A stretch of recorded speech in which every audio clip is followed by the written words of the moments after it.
আসসালামু আলাইকুম ওরহমতুল্লাহি ওবারাকাতু। প্রিয় ভাই ও বোনেরা, আমাদের জীবনে সবচেয়ে বড় প্রশ্ন কি? আমরা কি জান্নাতের পথে যাচ্ছি না জান্নাতের বিপরীতে? আজকের আলোচনা সেই গুরুত্বপূর্ণ প্রশ্নের উত্তর নিয়ে। আজ আমরা কথা বলবো শেষ বিচারের দিন এবং তার জন্য আমাদের প্রস্তুতি। কোরআন ও হাদিসে আল্লাহ ও রাসূল সাল্লাল্লাহু আলাইহি সাল্লাম যে নির্দেশনা দিয়েছেন তা অনুসরণ করলে আমরা সেই দিনটিতে সাফল্য লাভ করতে পারি। যখন শেষ বিচারের দিন আসবে তখন পৃথিবী ও আকাশের অবস্থা কেমন হবে? আল্লাহ বলেন, সেই দিন আকাশ ফাটা, পৃথিবী চূর্ণ বিচূর্ণ হবে। মানুষ নিজেদের হিসাব চায়, কিন্তু সেদিন কাউকে কোনো সাহায্য করবে না। সূরা আল ইনশিকাক আয়াত নাম্বার 1-4। সেদিন মানবজাতির মধ্যে কেউ শান্তি পাবেন আর কেউ ভয়াবহ শাস্তির মুখোমুখি হবেন। এই দৃশ্য কল্পনা করলেই আমরা অবাক হয়ে যাই। তাই সেই দিনের প্রস্তুতি গ্রহণ করা জরুরি। কোরআনে আল্লাহ বলেছেন, যার আমলনামা ডান হাতে দেওয়া হবে সে বলবে, আমার আমলনামা পড়ো। আর যার আমলনামা বাম হাতে দেওয়া হবে সে বলবে, হায়, যদি আমার মৃত্যু দিয়ে দেওয়া হতো। সূরা আল হাক্কা আয়াত নাম্বার 19-25। আমাদের প্রতিটি কাজ, এমনকি ক্ষুদ্রতম কাজও সেদিন হিসাব হবে। আমাদের হাসি, কান্না, কথা বলা, চলাফেরা সব কিছুই পরিমাপ করা হবে। তাই আমাদের উচিত প্রতিটি কাজের জন্য আল্লাহর সন্তুষ্টি কামনা করা। আমরা সেদিন সফল হতে চাই, তাহলে আমাদের কাজ হতে হবে সৎ ও আল্লাহর পথে। কোরআনে ও হাদিসে আমাদের জন্য স্পষ্ট নির্দেশনা দেওয়া হয়েছে। নামাজ।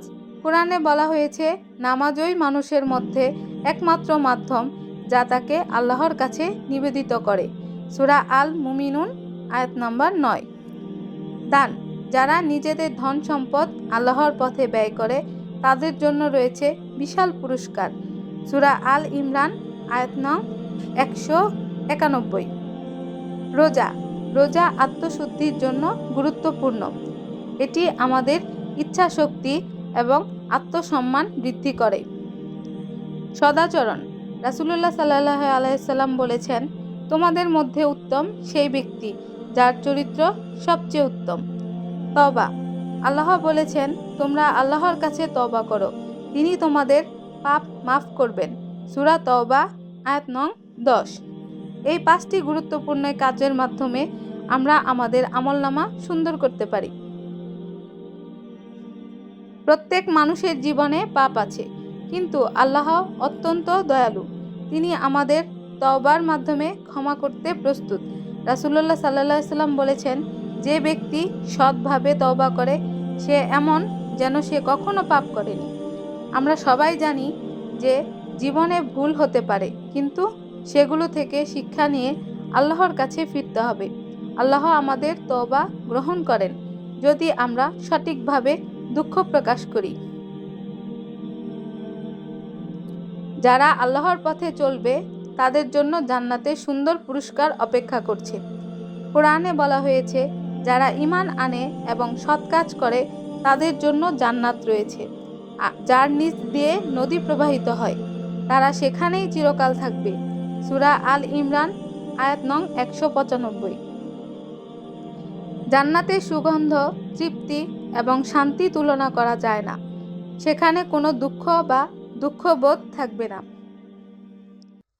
ভাই ও বোনেরা, আল্লাহর কাছে আমাদের জন্য যা নির্ধারিত তা গ্রহণ করা, কিন্তু আমাদের সাধ্যমতো চেষ্টা করতে হবে ভালো কাজের মাধ্যমে তার কাছে পৌঁছাতে। আজই আমাদের মধ্যে পরিবর্তন আসুক। আল্লাহ আমাদের সকলকে জান্নাতের পথে পরিচালিত করুন। আমিন। আসসালামু আলাইকুম ওয়া রাহমাতুল্লাহি ওয়া বারাকাতুহু।